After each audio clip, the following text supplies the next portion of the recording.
ये राज्य सरकारों का फेलियर है, वहाँ की इंटेलिजेंस का फेलियर है कि वो अपने पत्रकारों को सुरक्षा मुहैया नहीं करवा पा रही है। उस राज्य सरकार की नैतिक जिम्मेदारी बनती है अपने नागरिक को सुरक्षित रखने की। वो पत्रकार से पहले नागरिक है उस राज्य का।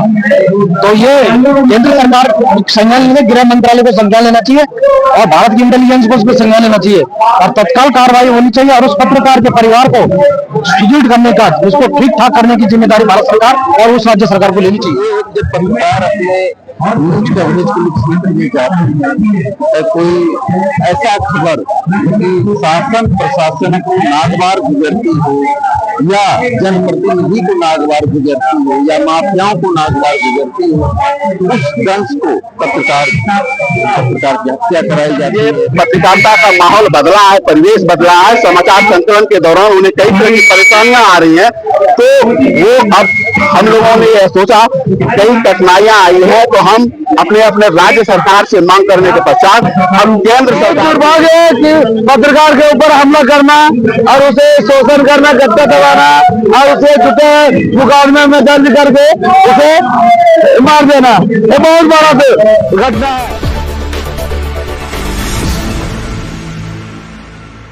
नमस्कार, नवजागरण लाइव में आपका स्वागत है। जंतर मंतर पे हैं और यहाँ पे पत्रकार सुरक्षा कानून लागू कराने के लिए पत्रकारों का एक धरना प्रदर्शन चल रहा है। पत्रकार जो सरकार और जनता के बीच में एक पिलर का काम करते हैं, एक मतलब सेतु का काम करते हैं, दोनों तक ये सूचना का आदान प्रदान करते हैं। आज वो अपनी सुरक्षा की मांग कर रहे हैं। सर, क्या कहेंगे? यहाँ पर जो भी मांगे हैं हमारे बैनर पर लिखी हुई है। पत्रकार सुरक्षा कानून की बात की गई है, पत्रकार स्वास्थ्य कानून की बात की गई है, पत्रकार जो है आवास योजना की बात की गई है, पत्रकारों के लिए जो है एक नियमावली की बात की गई कि आप जो है उन पर जो अत्याचार हो रहा है जगह जगह राज्यों में वो बंद किया जाए और सेंट्रल गवर्नमेंट को इस पर इम्प्लीमेंट करना चाहिए। जी, तो ये सबसे ज्यादा जो पत्रकारों का जो देखा जा रहा है, खास करके जिस तरह से पॉलिटिकल कोई भी मामला उजागर करते हैं, जैसे मुकेश चंद्राकर का भी केस हुआ था, वो शिकायत हो जाते हैं, तो मतलब कहीं ना कहीं राजनीतिक शिकार ही हो रहे हैं। ये राज्य सरकारों का फेलियर है, वहाँ की इंटेलिजेंस का फेलियर है कि वो अपने पत्रकारों को सुरक्षा मुहैया नहीं करवा पा रही है। उस राज्य सरकार की नैतिक जिम्मेदारी बनती है अपने नागरिक को सुरक्षित रखने की। वो पत्रकार से पहले नागरिक है उस राज्य का। तो ये केंद्र सरकार संज्ञान लेने, गृह मंत्रालय को संज्ञान लेना चाहिए और भारत की इंटेलिजेंस को उसमें संज्ञान लेना चाहिए और तत्काल कार्रवाई होनी चाहिए और उस पत्रकार के परिवार को सुदृढ़ करने का, उसको ठीक ठाक करने की जिम्मेदारी भारत सरकार और उस राज्य सरकार को लेनी चाहिए। अच्छा, मेन स्ट्रीम मीडिया के साथ साथ आजकल सोशल मीडिया पत्रकारिता भी काफी बढ़ रहा है, तो क्या कहेंगे? उसके लिए भी आप लोग लड़ रहे हैं कि आप खाली हमारी तो मांगे पहले से ही है कि सोशल मीडिया अपनी जगह है, वो आम आदमी का हथियार है, आम आदमी उस बात को रखा है। उसमें भारत सरकार ने या इंटरनेशनल पॉलिसी में क्या था क्या हम जानते, ये अपना मैटर होगा, लेकिन पत्रकारों के जो नियम है, पत्रकारों के जो नॉर्म्स है वो जारी रहने चाहिए और जहां पर पत्रकार की बात आती है सरकार को उसको चौथे स्तंभ के रूप में लेना चाहिए। सुरक्षा कानून के लिए जो धरना का आयोजन DSPS के द्वारा किया गया,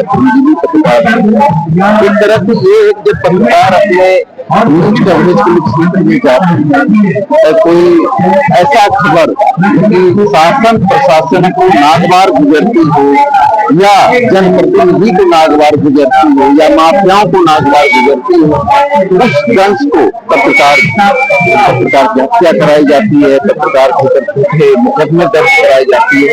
इस तरह के जो खेल हर राज्य में इसी को लेकर श्रमजीवी पत्रकार संघ का एक दिवसीय धरना का आयोजन किया गया और पत्रकार की सुरक्षा का तो व्यवस्था आप देखा है। पत्रकार अपना काम करता है, रात हो दिन हो, न्यूज कवरेज के लिए जाता है, उन्हें न सम्मान मिलता, कुछ भी नहीं मिलता। एक पत्रकार सुरक्षा, दूसरा पेंशन नीति, कुछ राज्य में पेंशन मिलते हैं, कहीं नहीं मिलते। तो ऐसी व्यवस्था हम लोगों ने मांग की है सरकार से, हर राज्य में हर पत्रकार के लिए, ये नहीं कि बड़े संस्थान के लिए कर दिए, यूट्यूबर के लिए नहीं, पत्रकार होता है चाहे वो कोई भी, उनके लिए पेंशन की सुविधा हो, स्वास्थ्य बीमा, आप सब लोगों को स्वास्थ्य बीमा दे रहे हैं, एडवोकेट को दे रहे हैं, सभी सरकारी कर्मचारी को दे रहे हैं, जबकि पत्रकार आपकी सभी बातों मुद्दों को जन जन तक पहुंचाता है, तो पत्रकारों के ऊपर ध्यान है। ऐसे तमाम मुद्दों को लेकर चिरंजीवी पत्रकार संघ का एक दिवसीय धरना का आयोजन किया गया, जो कि बहुत ही अच्छे ढंग से सफल कार्यक्रम रहा और तमाम सभी दल के लोगों ने इस कार्यक्रम को सफल बनाने के अपने अपने वो शुभकामनाएं दी है, अपनी शुभकामनाएं प्रोत्साहित दी है अपने लोगों के द्वारा भिजवा कर, तो ये एक अच्छा सफल कार्यक्रम है। अच्छा, ये जो पत्रकारिता की बात करें तो इसमें भी आजकल दो धड़ा हो गया है, कोई गोदी पत्रकारिता कर रहा है, गोदी मीडिया, और कोई सोशल मीडिया की पत्रकारिता को बढ़ावा दे रहा है। तो आप किस तरह से देख रहे हैं? गोदी मीडिया कोई मीडिया नहीं, ये कुछ लोगों के द्वारा दिए गए नाम है कि गोदी मीडिया। लोग अपना काम करते हैं, खबर दिखाते हैं, प्रशासन जो कहेगा, जो बयान देगा, वही खबर चलाई जा रही है, तो लोग वही चलाते हैं। ये नहीं कि दिख गए 10 लाख में खरीद लिया, आपको 5 लाख, ऐसी कोई खबरें नहीं, ये अफवाहें हैं। आपके मन मुताबिक हम खबर नहीं चला रहे तो हम गोदी मीडिया हो गए, हम दिख गए, यही है और कुछ भी नहीं। तो क्या लगता है ये सुनवाई होगी? सरकार का अपना कर्म कर रहे हैं, कर्म का फल मिलता हो, तो आप भी काम कर रहे हैं, मेहनत कर रहे हैं। कंपनी आपकी सैलरी बढ़ाए ना बढ़ाए वो अलग बात है, हम भी काम कर रहे हैं, कर्म कर रहे हैं। हम भी मेरे यहाँ भी स्टाफ काम कर रहा है, उसको देखते हैं काम कर रहा है, तो अपने आप उनके ऊपर दया होती है, हमारे ऊपर भी दया करेगी।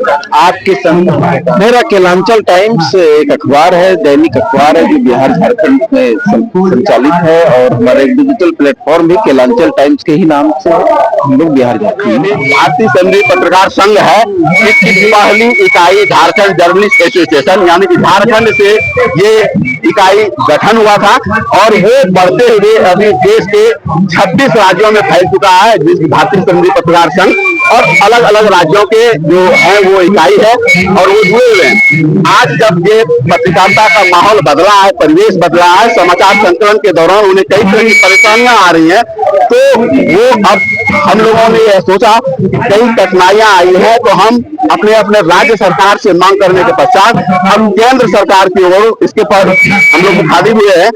इसके पहले हमारा ये जो होता राष्ट्रीय सेमिनार हुआ था कोलकाता में, जहां पर कि इस मुद्दे को हमने रखा था कि हम सभी जो संगठन के जो लोग हैं कि दिल्ली में अब हम केंद्र सरकार की ओर मुखातिब हैं। दिल्ली के पत्रकार नहीं दिख रहे, इनको पत्रकार लोग समझते हैं, टीवी में जुड़ते हैं।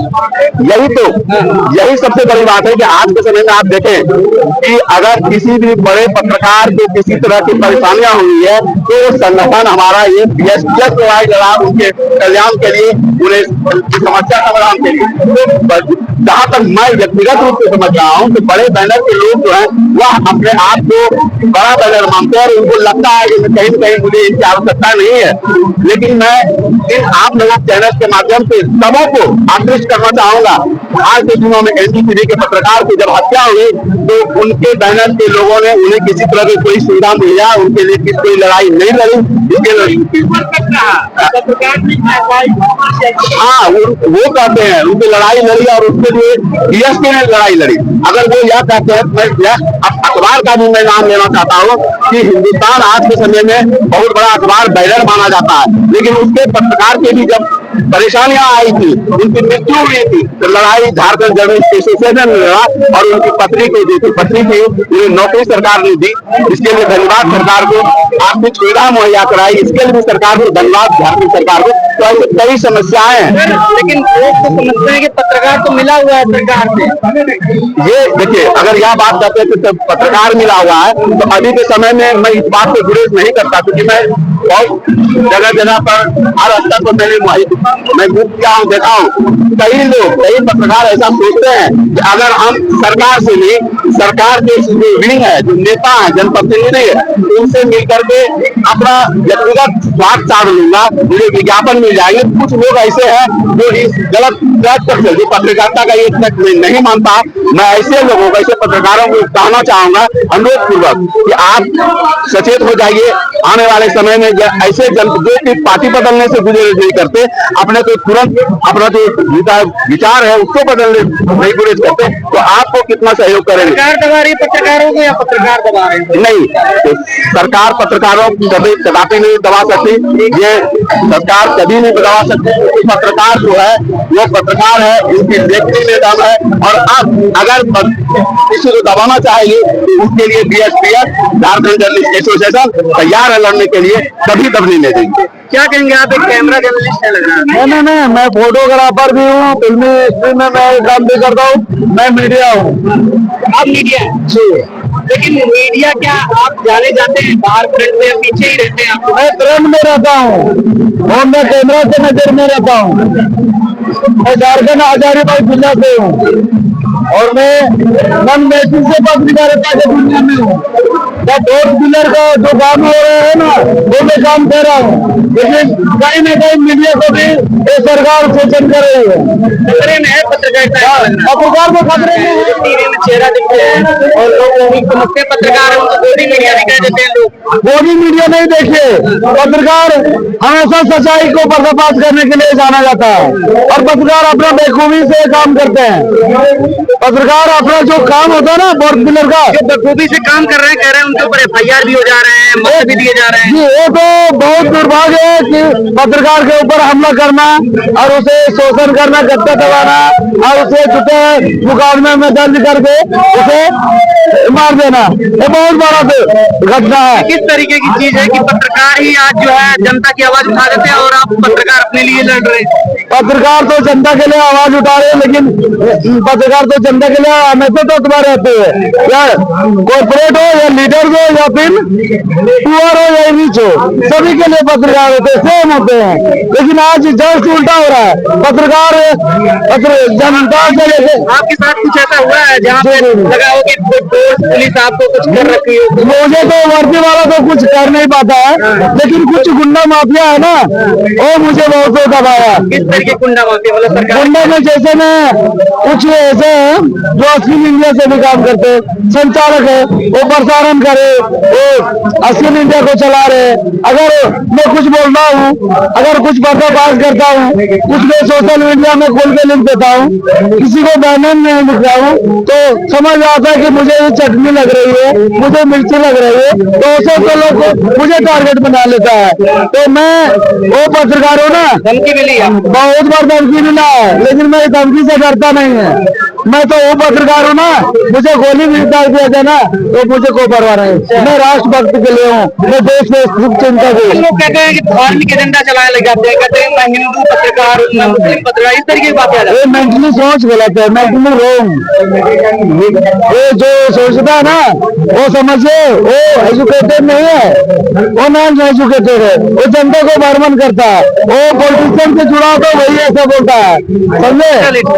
और मैं बोलना चाहता हूँ, और झारखंड में हम लोग झारखंड जर्नलिस्ट एसोसिएशन से मैं मेंबर भी हूँ और BS भारतीय श्रमजीवी पत्रकार का भी मैं मेंबर हूँ, ऑनलाइन मेंबर लिया हूँ। आज जिस तरह हमारे झारखंड में ना पत्रकार के ऊपर शोषण हो रहा है ना, वो अच्छी नहीं हो रही है। हम लोग राजभवन में भी गए, इससे कुछ दिन पहले, कुछ महीना पहले मैंने धरना पे बैठा था, पूरे झारखंड से आया था, लेकिन कोई सुनता नहीं है पत्रकार को। आज दिल्ली दौड़ो मैंने अभियान चला दिया, एक दिवस से दिल्ली पे आ गया। झारखंड से मुझे क्या शौक था, मेरा बाल बच्चा नहीं है, मेरे फैमिली नहीं है, तो इस तरह से आज रो रहा है, मुझे भी दबाया जा रहा है। तो क्या, कहाँ तक ये सच्चाई है? अच्छी है, देखिए नेता का पहचान फोर्थ पिलर, 4 स्तंभ है, देश में 4 स्तंभ है भैया, 4 स्तंभ है, न्यायपालिका, कार्यपालिका, विधायिका, चौथा स्थान। चौथा स्थान में मैं आता हूँ, पत्रकार, मीडिया, जर्नलिस्ट। तो 3 स्तंभ को एक माँ ने 4 बच्चों को जन्म दिया, न्यायपालिका को जन्म दिया, कार्यपालिका को दिया, विधायिका को दिया, एक चौथा स्तंभ, चौथा स्तंभ ने मुझे जन्म दिया। तब 3 स्तंभ को माँ ने उसको सैलरी दे रही है, उसे फॉर्च्यूनर, BMW, बंगला, सारा फैसिलिटी सिक्योरिटी दे रही है, इसके लिए सारा मुहैया हो रहा है।